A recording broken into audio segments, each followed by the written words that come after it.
That was nice. It's all right. I don't mind. We've seen the new episode that airs this week. Oh, I'm looking forward to seeing So it. we saw what happened. How'd it turn out? Well, I think you have a question about that, don't you?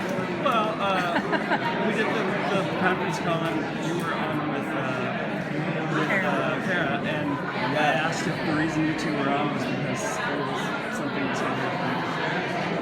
But then I watched this episode.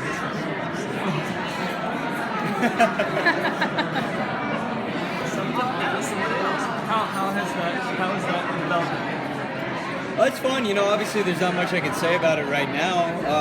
But in this episode we have that nice scene together, and we'll see if that starts to blossom or not. We'll see.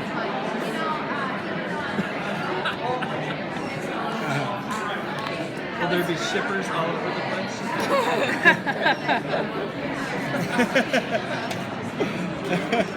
Alright, how do you feel? Do you feel that your personal situation coming to Chicago with this smaller voice actor show sort of is fitting is a nice parallel to your characters? You mean kind of moving to Chicago, being in a new place, and my character kind of being in a similar spot? Yeah, certainly. Jimmy is a hardworking cadet. I myself, when I first got here, I went to a bunch of firehouses and asked firemen what it was like going into their first fire,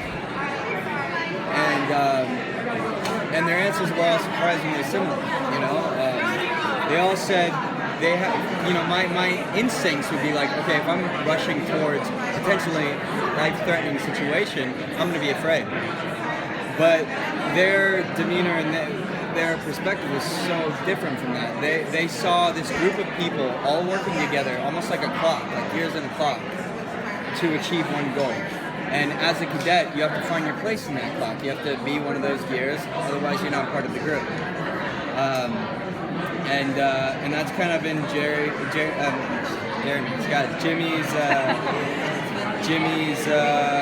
voyage. He's finding his place in the clock, not only when it comes to saving lives, but also, socially, this and that, and just kind of finding his place in this world, which has been fun, which is kind of, me kind of finding my place on Chicago Fire. I like that he's kept his head down, but he also, he made some good strides in helping with Molly's.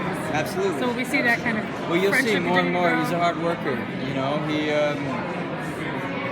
He's there to do a job, and he'll do that job. He's a lot different than his brother. My brother, in episode 3, you kind of see that my brother wants me to go to another firehouse with him, but end of the day, from his perspective, it's just to protect me. I think he wants to be able to keep an eye out, but to be part of something, from my character's point of view anyways, is I found my place in that clock. I found my place where I belong, and I don't want to lose that. What is your place there, and also in the midst of all the tension and all the different battles and things that happen with the firehouse and the people? You being kind of new, what is? It's an interesting dynamic. I'm glad you asked that question. It's there's always going to be tension because there has to be to keep the audience excited, but that splits the group dynamic. And it kind of has, certain people versus certain people. With Jimmy being such a hard worker and always working towards the greater good, it sides him on the light side, on the good side. Or from their point of view, the good side. Any turmoil has pushed Jimmy towards doing the right thing and towards doing the right thing for the group. And with the whole idea of your brother wanting you to lead, is that sense of pride and like finding your place, was that ultimately what made you feel like you needed to stick around? I think working so hard as a candidate and being fired and then rehired and having to prove that I earned my place and that I'm meant to be there. When that does happen, when we rescue those people on the elevator, and I do find my place, I'm not willing to lose that. Are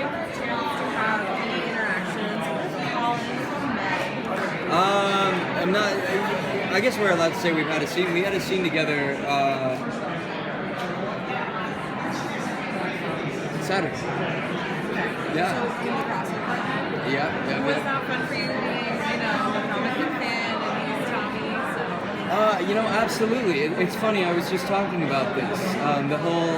I grew up my entire life reading comic books and having an idea of what a hero is and what a hero is supposed to be.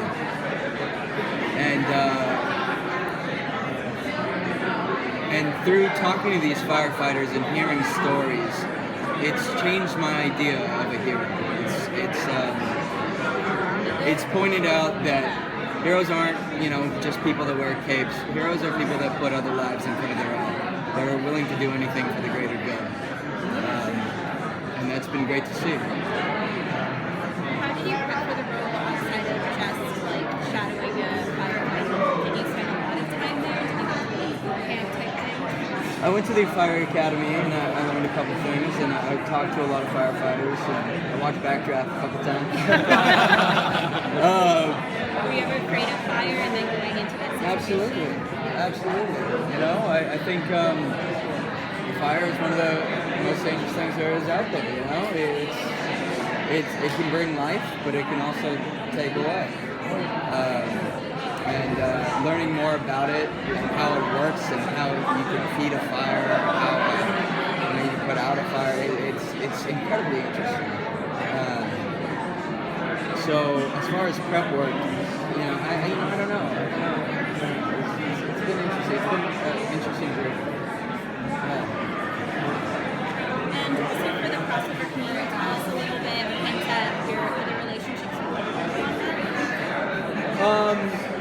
Yeah, as far as the firehouse and the relationship with characters on Chicago Fire, it's always a group dynamic. So we're all interacting constantly. Now, when it comes to PD and when it comes to Meg, we're all working together to achieve a goal to save lives, and so our paths all cross quite a bit. I'm hoping I have a scene with John Seda. Maybe I know they do Battle of the Badges. I'd love to work with Jason McGay, Oliver Platt, any of these actors. They're so talented, and when I found out I booked the job, I started watching Chicago Fire, and now I'm watching Chicago Fire, Chicago PD. I'm going to start watching Ned. It made me a fan, which is nice. It's nice to enjoy what you're doing. So you binge watched it all? Absolutely. Did you binge watch it in order, so like combined, or did you do? Well, I just finished Fire, and now I'm just starting PD.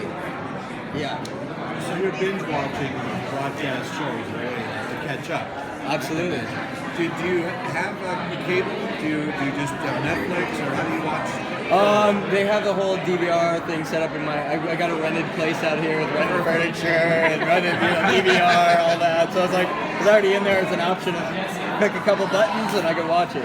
But normally, like I have kids your age, and then they don't have cable, or do you stream? Well, there's a lot of people watch online now. Like Right. it's funny. Like I feel like our whole world is moving towards digital. Like Netflix is doing a lot of things. Like Daredevil series is incredible. What was the new one about Pablo Escobar? Narcos I really want to watch. House of Cards. It's more and more we're moving towards a digital world. So it'll be interesting to see how that affects us all. We'll see. I think it's really. Skynet, it's happening. I just think it's interesting with this show in particular because it does like grow in such an order. Like they're so intertwined and combined. Do you suggest that people watch them separately first and binge watch, or do you think people should try their? I say you set your TiVo to every one of the shows and let's up those ratings.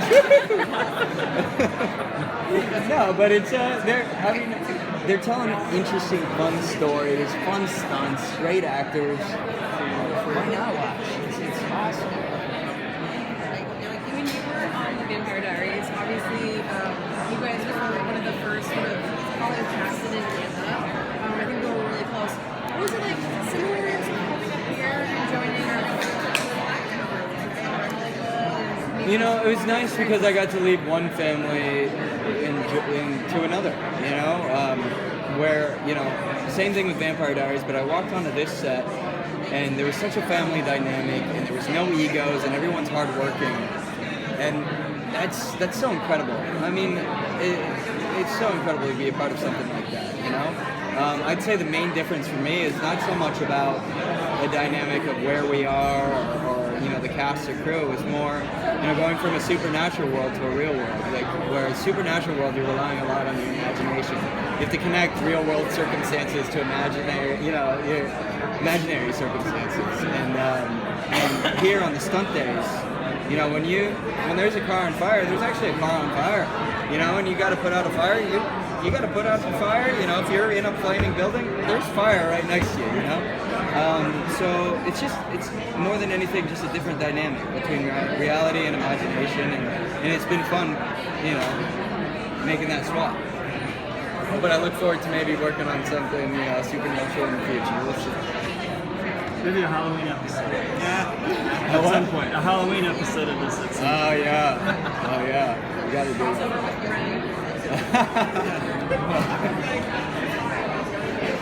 So you're enjoying Chicago? I mean, you did the marathon. Oh yeah, Pretty amazing. I did. The marathon was a great experience. You know, funny enough, they called me a week before and asked me if I wanted to do an interview at the finish line. And I was like, well, if I'm going to be there, I might as well try to run it. They're like, okay. So I did it, and I'll tell you what, it was one of the most difficult things I've ever done. I remember I got to about 400 meters left, and my body shut down. My legs started cramping up. It hurt to put one foot in front of the other. I was wearing a Batman shirt at the time. And the security guard looked at me, and this is right when I stopped and I started to walk. And I was like, whatever, it's almost there. He goes, you can't stop, you're Batman! And it's funny, it was that extra little push I needed to make me run and finish the race strong, you know? It was an incredible experience and a great way to see the city. first time running a marathon. First time. Are you a runner, like half marathon? Never ran before. I ran the week of. That was about it. Oh my god. Yeah, it was fun. But have you been getting out and seeing like other parts of the site? You're doing other things on your time off? Or? You know, it's funny, when I work, I can be a bit reclusive. You know, I don't go out. I don't really go to bars. I don't, you know, I cook a lot. I watch a lot of movies. One thing I did do was yesterday there was a charity event called Skyrise Chicago, and we have to run up the Sears Tower, 103 floors, and me and David both did it on fire here. And I'll tell you what, that was not easy. Well, it was fun. It was a great experience, and I got to see the city from up high. It was a little winded, but I got to see it. Yeah. I'm impressed. It's crazy. You're fired here? Yeah. No, I mean, I wasn't wearing the tank, but that was fun. I'm still very impressed. It wasn't easy. Good for you. Thank you. Appreciate it. Very good.